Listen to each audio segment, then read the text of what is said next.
রাস্তাটুকু ছেড়ে পরে ভেতর দিকে বসুন, রাস্তাটুকু পরিষ্কার রাখুন।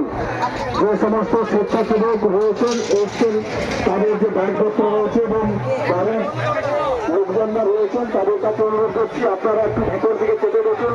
এই মাঝের রাস্তাটুকু যেখানে প্রসাদের গাড়িগুলো যাচ্ছে সেই রাস্তায় দাঁড়াবেন না, এই রাস্তাটুকু ভিড় করবেন না, দয়া করে রাস্তার উপর চলাচল করবেন না।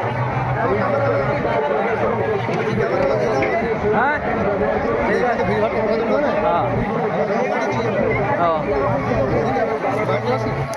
এটা করে আসতে হবে।